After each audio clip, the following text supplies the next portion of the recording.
Good morning. My name is Leo. What's your full name? Good morning. My name is Julieta Bonilla. Let's talk about where you live. Do you like your neighborhood? Yes, very much. My neighborhood strikes a perfect balance between convenience and tranquility.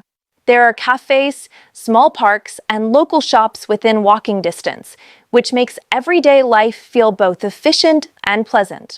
How do you usually spend your weekends? Lately, I've been dedicating most weekends to activities that help me unwind, like going for long walks, experimenting with new recipes, or meeting friends. I try to keep at least one day free from commitments so I can recharge mentally. Do you enjoy learning new skills? Absolutely. I find the process of developing a new skill incredibly motivating. It gives me a sense of progress, and it keeps my mind engaged. Recently, I've been learning microblading, which has been challenging but very rewarding. Now I'm going to give you a topic. You'll have 1 minute to prepare, and then you should speak for 1 to 2 minutes. Describe a project or goal you worked on that took a long time to complete. You should say what the project or goal was, why it took a long time, how you stayed motivated, and explain how you felt when you finally completed it. One long-term project I worked on was improving my English to an advanced level so I could take the IELTS test confidently. It took a considerable amount of time because it required a strong command of all 4 skills, especially speaking and writing, which can't be developed overnight. What made the process even longer was the fact that I had a full schedule, so I had to squeeze in study sessions whenever possible. Despite that, I managed to stay motivated by tracking my progress, celebrating small improvements, and using practical tools like podcasts, mock tests, and speaking simulations. When I finally reached the point where I could maintain long conversations comfortably and express my ideas with nuance, I felt genuinely proud. It wasn't just about language. It was about discipline, consistency, and proving to myself that I can achieve demanding goals over time. Let's talk in more depth about achieving long-term goals. Why do some people find it difficult to commit to long-term projects? I think the main challenge is that long-term projects often lack immediate rewards.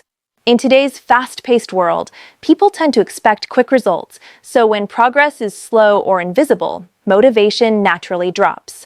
Another factor is that many individuals underestimate how much discipline and planning these goals require. Without a clear strategy and strong habits, it's very easy to lose direction halfway through. Do you think schools should teach students how to plan and manage long-term goals? Definitely. Schools tend to focus heavily on academic content, but they rarely teach essential life skills like long-term planning, consistency, or resilience. If students learned how to set realistic objectives, break them into manageable steps, and track their progress, they would be much better prepared for adulthood. These skills are crucial not just for academic success, but also for personal and professional growth. How has technology influenced the way people work on large projects? Technology has transformed the entire process. On the positive side, digital tools allow us to organize tasks, collaborate remotely, and access information instantly. This makes complex projects more manageable and efficient. However, the downside is constant digital distractions, notifications, social media, endless content, which can interrupt deep focus. So, technology can either accelerate or derail a project depending on how it's used. Do you believe people today are more ambitious than in the past? I wouldn't necessarily say more ambitious, but I think ambition has evolved. In the past, people focused on stability, keeping one job, saving money, having a predictable life. Today, many people seek fulfillment, creativity, flexibility, and self-expression. Ambition now often means building a meaningful life rather than just a secure one. This shift reflects cultural changes and greater access to global opportunities. Hey there. I'm offering you a 10% discount today on my full IELTS course, which covers all 4 skills: speaking, writing, reading, and listening.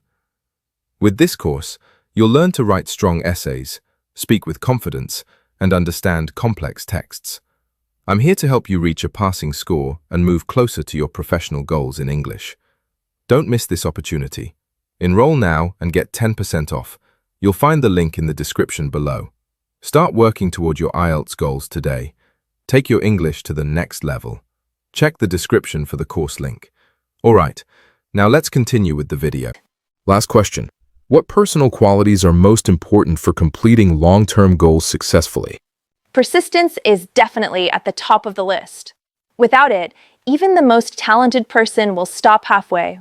Discipline is equally important because long-term goals require consistent effort even when motivation fades. Finally, adaptability plays a crucial role. Projects rarely go exactly as planned, so being able to adjust strategies without giving up is essential. Thank you. That is the end of the speaking test.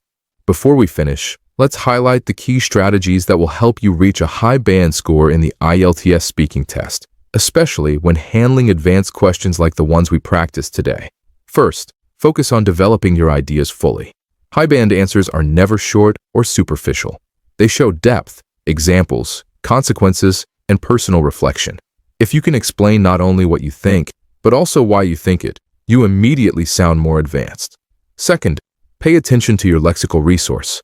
Try to use precise, nuanced vocabulary, words like long-term discipline, meaningful progress, evolved ambition, or delayed gratification. These kinds of expressions demonstrate control of complex language, which is essential for Band 8 or 9. Third, maintain coherence and cohesion. Use connectors to guide the listener. On the other hand, another factor is, despite that, what's interesting is, and so on. When your speech flows logically, your fluency score increases naturally. Fourth, don't be afraid of complex grammar structures. Conditional sentences, relative clauses, and contrast clauses show linguistic range.